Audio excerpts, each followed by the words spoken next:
Hi everybody, I'm Patrick Dockery. In my life, I have worn many hats and tasted many flavors. As I travel the world, I explore the finest cities in search for culture, history, and great food. Along the way, I get to meet today's most interesting celebrities, focusing on the positive side of life, allowing them to share their causes, charities, and what truly fascinates them. We cook and dine with some of the finest chefs of our time, preparing healthy and delicious meals in some of the hottest restaurants. Also, we showcase the latest, most creative, and hippest trends of beauty, fashion, and lifestyle. I pursue my passion for health and fitness and acquire some of the most innovative wellness strategies. And now, I want to share this all with you. So come along on this amazing journey, and together we will experience a world of health, beauty, and life. On today's show, we're heading to Memphis, Tennessee, regarded as the home of the blues and the birthplace of rock and roll. We'll take you on a journey through the Memphis Rock and Soul Museum, where we'll learn about the roots of soul music and how the sounds and culture of Memphis influenced the world through the museum's compelling tributes and its Smithsonian-developed exhibition. Next, it's time for one of Memphis's newest fine dining experiences. Eating at the Acre is like having the finest cuisine in the world in the comfort of your own home. Tucked away in a lush residential neighborhood, in a mid-century home on the east side of Memphis, the Acre serves up fresh and delicious culinary delights with its one-of-a-kind homemade appeal. But first, let's head down to Memphis and visit the Rock and Soul Museum. Located at 191 Beale Street and the corner of legendary Highway 61, also known as the Blues Highway, is the world-renowned Smithsonian-developed Memphis Rock and Soul Museum. Well, here we are at the Memphis Rock and Soul Museum with John Doe. Hi, John. How you doing? Patrick, great. It's great having you here. Yeah, so we're in a special place here, aren't we? It is a pretty special place. This is the gateway to Memphis music. You know, when you come to the home of the blues and birthplace of rock and roll, you got to start somewhere. And music started way before Elvis, way before Jerry Lewis or Otis Redding. It actually started in the fields with the sharecroppers, and that's what Memphis Rock and Soul tells about. I can't wait to see it. Let's get started. Let's do it. Let's do it. The museum offers a comprehensive Memphis musical experience that starts with stark depictions of the rural sharecroppers of the 1930s. Wow, is this where it really all started, right here? Actually, yeah, that music migrated out of the Mississippi Delta, and folks brought their music, and that was sharecroppers. Yeah. That was former slaves who came into the city. They brought their music from the front porches and everything. So we're probably the only music museum that starts out with a mule. Yeah. It really talks about the mule, the real home life of the sharecropper, and they brought that gospel music, they brought that early blues, and it came in and it started melting together.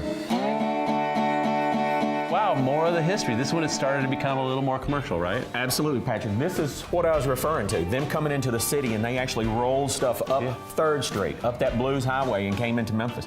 They went on Beale Street, and these folks, Beale Street, which we see today as a music street, as we'll learn in the next gallery, and so it was a commercial street where they lived, and music was just a part of it. This huge thing right here behind big us, transformer. absolutely. It was one of the earliest Looks like jukeboxes. a record machine. Records in there, That's literally. exactly what it was. See them in there, One of the earliest jukeboxes you would ever find. And then as you go around this thing, around this gallery, you run into the legendary story of Robert Johnson, who is obviously considered one of the greatest blues legends of all time. Absolutely. Eric Clapton made a complete CD of Robert Johnson's songs, despite the fact that Johnson only lived to be 27 years old. Wow. And the great stories that when you come to Memphis, you know, any great music city, New Orleans, Memphis, Detroit, we've got great historical stories. And one of the most immortal ones is Robert Johnson, who sold his soul to the devil in order to become a great blues musician. I heard that story. Yeah, absolutely. And so all these things fill the galleries of rock and soul as people come.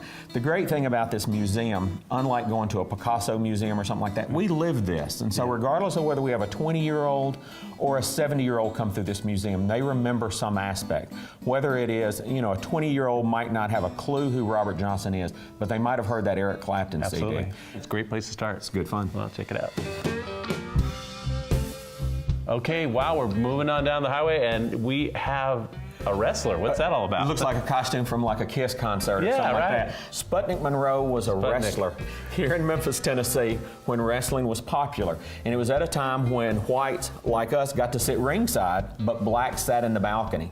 And Sputnik was so popular, sold tons of tickets. When it came time for him to re-sign his contract with the promoters, he refused to sign that contract until they did away with the black-only balcony. But places like Beale Street, musicians like Elvis Presley, entertainers like Sputnik Monroe began erasing those lines. And so rock and soul is not just a music museum, it's a civil rights museum. Absolutely. Thank God we've come this far, you know. Absolutely.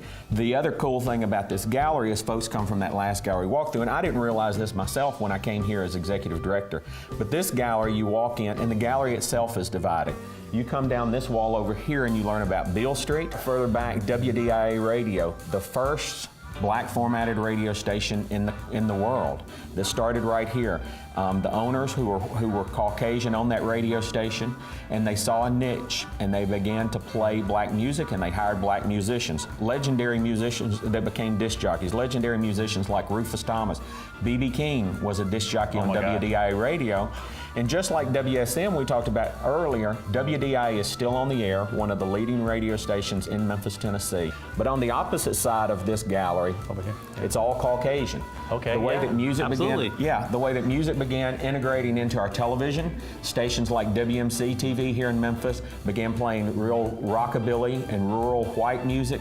Legendary disc jockeys like Dewey Phillips, who was the very first disc jockey to interview Elvis Presley.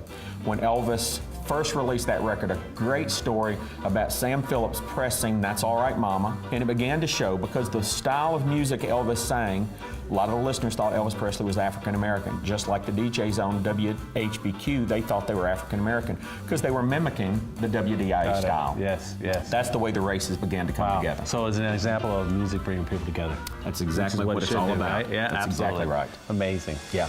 Stick around, there's a lot more rock and soul to see. Welcome back to where legends are born and remembered at the Rock and Soul Museum in Memphis, Tennessee. Well, now that we know how the music got started, now they got to capture it and then get it out to the masses. That's where the recording comes in. Starting to look like a little bit like a music museum right here. Yeah, absolutely. Yeah, and this kind of tells the story, this gallery kind of tells the story of Sun Studios. Legendary studio started by Sam Phillips. Most folks don't know it began as an African-American recording studio. That's what Sam Phillips did. And also an interesting story, Ike Turner, the infamous former husband of Tina Turner, was his talent scout. And Ike Turner would go into the Mississippi Delta to find blues musicians and bring them into Sun Studio on Union Avenue, which is still open as a tourist attraction here in Memphis, and record these great blues musicians. Sam Phillips, being more of an entrepreneur than a civil rights leader, he was looking for a way to expand his business. And so this sound system that you see here, which is the original sound system out of Sun Studios. Amazing. That the legendary $1 Million Quartet of Carl Perkins, Jerry Lee Lewis, Johnny Cash, Elvis Presley recorded on. But Sam Phillips was looking at a way to expand his business, so he was looking for a white guy that could sing black music. That's when Sam Phillips heard it, and he said that's what he was looking for. He was looking for the rhythmic music of African Americans being sung by white musicians, and that kind of exploded rock and roll right there.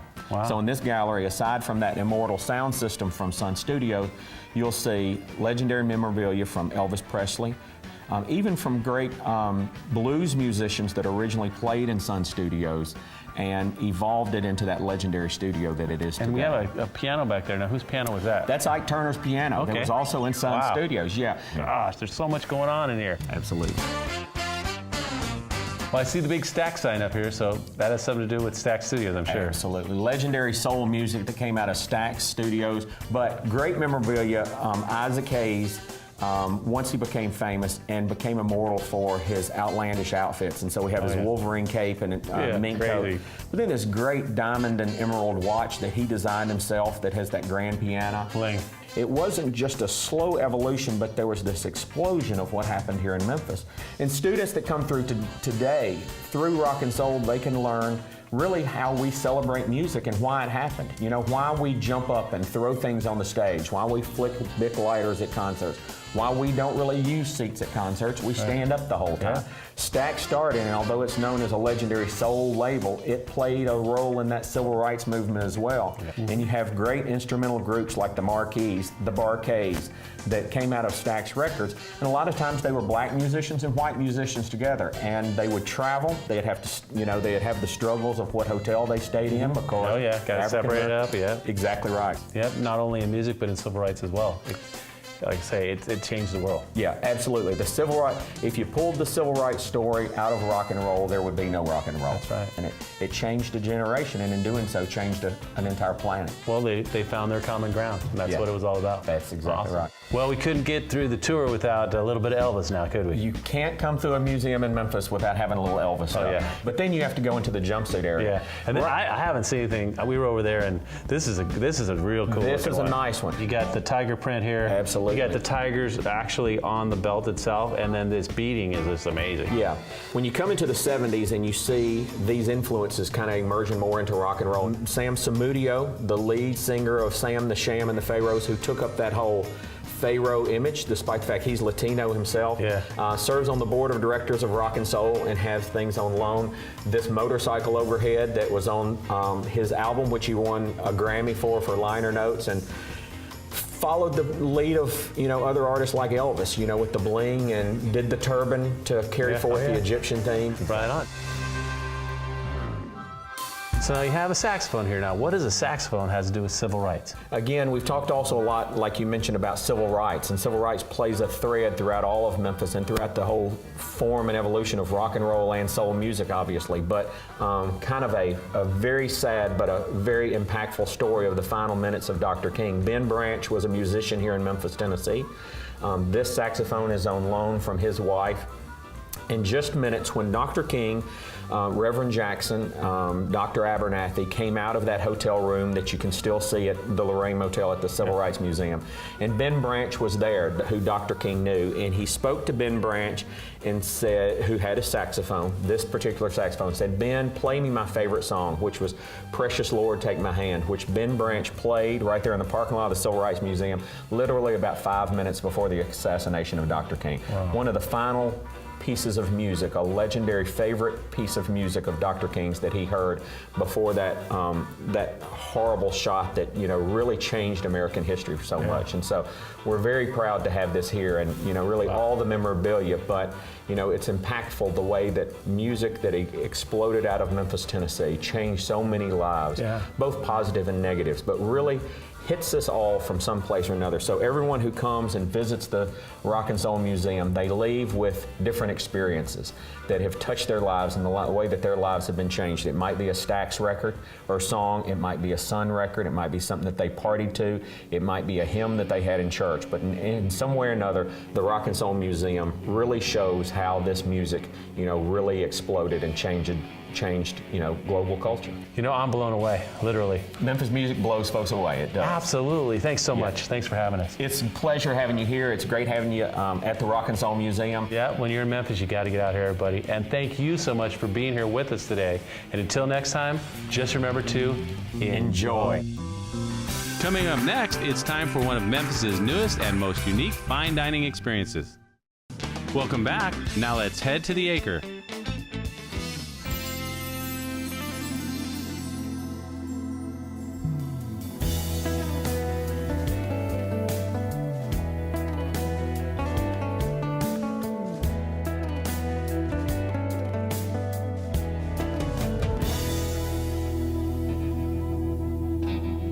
Well, here we are at the Acre with Wally Joe, and it was pretty amazing. We're here in East Memphis, and when I rolled up, I thought I was going into someone's home. Well, as a matter of fact, this used to be someone's home. We bought this property and converted it. We wanted to keep the integrity of being a home. We want you to feel like you're coming into our home and at a special dinner party. You're our friends, you're our guests, you're in our house having dinner. Yeah, there's the fireplace over here. I mean, it feels like you're in someone's living room. And then the way you've arched that ceiling in the other room with all the light. It's a beautiful room. We call it the sunroom. Okay. Lots of windows, skylights, looks over our gardens and the patio. Just bright and airy. And you told me you used some kind of recycled wood in there. Yeah. We tried to be as green as possible when we built it. So a lot of it is reclaimed barnwood. Our air is very environmentally friendly. Oh, good. Yeah, I love it. You walk in, you feel welcome. You got the accent of yellow all over the place, and you got the yellow doors you come in. It's a distinguishing feature. Absolutely, and everywhere there's a little bit of that bright yellow. Yeah. Well, I think we're going to get some pretty good food here today, so what do we have planned for us today? Well, my chef, Andrew Adams, is going to prepare something special for you. Let's go see what he's cooking. Great. Sounds good. Well, Wally, who do we have here? Well, Patrick, let me introduce you to Andrew Adams. He's the executive chef at Acre Restaurant. Pleasure to meet you. Pleasure to meet you. So we're in good hands, it looks like. You're in good hands, so take it away. Well, thanks, Wally. I'll see you later. All right. What are we having today? Well, we're gonna do grilled kimchi lacquered Snake River sturgeon. Wow. First thing we're gonna do is cook off our lotus root. Okay. So I have already cut it up here. Okay, and then it looks like you have this soaking. Is this water that you have it soaked That's in? water just so it doesn't turn on us, just so it doesn't turn brown. And then we've got some artichokes. Okay. The artichokes, What it looks like, a little baby one. little baby artichoke. That way it doesn't have all the hair, the choke in the middle of it. Okay. We're gonna saute that with the pea tendrils here. I have golden and green pea tendrils. Okay. So there'll be the lotus root, the artichokes, and the pea tendrils sauteed together at the end of the dish. Wow. Exotic. I love it. So one of the two sauces that we're gonna put on the plate is a salsify black garlic sauce. You already made that earlier. Already made that. Okay. So we've taken the salsify and cooked it in a little bit of milk Okay. until it gets soft. Puree that in the blender with the black garlic. You can smell the black garlic. It has Yes. that kind of balsamic garlic smell to it, but it's just raw garlic. Okay. And then the other sauce is going to be a sweet pea coulis, and we're using shallots raw, nasturtium leaves from the garden, Okay. sweet peas, a little Malden sea salt, and a little bit of avocado lemon oil. Wow. That's just avocado and lemon oil from the plant itself. So to make the green sweet pea sauce, we've blanched the peas, Okay. but we're gonna add the add shallots in first. Okay. Nasturtium leaves has that kind of a bite like an arugula, Okay, a little peppery. a little peppery. Okay, good. So add the peas. Coarse, A little coarse bit salt. of Malden sea salt, Okay. or any sea salt. Okay, great. And then you add a little bit of water to that to get it started. That was very little water. Actually. It shouldn't. Shouldn't take a lot. Add a little bit of that avocado oil. And that's the sauce. Pretty easy, straightforward. No, Very easy. no cooking involved. Just a little blanch on the peas. The peas, yeah, and that That's looks it. great. So that sauce is ready. So this is sturgeon. This is a freshwater sturgeon from the Snake River. Okay. So real simple, just a little sea salt. For this dish, it doesn't need any pepper. Okay. So we season the sturgeon and take a little kimchi base, and you can buy this or make it. This is fermented cabbage, Okay. chili powder, garlic, and then we add a little bit of vinegar. Okay. So we're gonna take this and we're gonna baste it. Makes it look good too, doesn't it? It does, it does. We're gonna do this twice, once before we sear and once after. Okay. So this real meaty fish, Yeah, it looks real meaty. very rich. It has marbling in it. It does have marbling in it. Fat in there, right? To give it flavor. This is gonna be great, good contrast with the kimchi. We're gonna cook this sucker up, aren't we? We are. We're gonna sear it up. Don't go anywhere, it's heating up in the kitchen at the Acre. We're back. Okay, it's time to taste some home-style cuisine at the Acre. I want to start the pan off very hot. So I'm going to turn it on high heat for about 30 seconds to a minute. Okay. And then as soon as I get the fish in, we're going to turn it down. So we're going to get a little bit of olive oil in first. Okay. This is a little bit of pumice olive oil. All right. Great. All right, so we're going to sear it. Ooh, look at that. Nice. I want to see it get a nice brown color, Okay. which is getting very fast. While it's in the pan, I'll go ahead and give it a glaze on top. Okay. Wow, that's smelling real nice. Now we're going to finish it in the oven, about 350, 400 degrees, Okay. for about 8 to 10 minutes. All right, great. While the fish is cooking, we're going to saute the vegetables. Let's start off with heating up the pan, medium heat. Okay, medium Add a heat. little bit of olive oil, Okay, same use with the fish. same pumice olive oil. Start off with the artichokes first. Just going to warm it very lightly because it's already been cooked. Okay, because it's blanched. It's already been blanched. Okay. And then the lotus root. You got it? Lotus root, here it comes. Okay. I've never had those. I'm really looking forward to trying that. All right. As it's getting hot, we're going to heat these through a little bit because we want the last ingredient is the pea tendrils. We don't want them to be overcooked. Okay. They just need very little heat, if not raw. Okay, wonderful. Great. All right. If you would hand me the pea tendrils. You got it. Here they are. All right. You got the yellow and the green. Yellow and the green. Yeah, they're cooking right off the bat. All right, I'm gonna turn off the heat, Okay. and we're gonna let this sit for a second while we get the fish. The sturgeon is ready now. It is? Okay. Pull out of the oven. Ooh, looks good, huh? So one last component to the dish is the chorizo. So we're using a Spanish chorizo today. Yeah. And this isn't even cooked. They just hang this, right? Just hang it. And you kind of just slice this up, really? We just- the slivers. Slice it up, julienne it in small slivers. Before we plate, Yes. I have 2 more garnishes. We have a little bit of the lotus root that we fried. We sliced it very thin, fried it for about 45 seconds. We have some more nasturtium leaves Okay. For garnish as well. A little slice on the fish. Okay. Wow, nice. But so the avocado is gonna go really nicely with the chorizo. Okay. So a lot of things are matching up today. And that is our dish. Looks like a work of art. So we're gonna both try some. You're gonna try the green and I'm gonna try with the brown, okay? Sounds good, let's do it.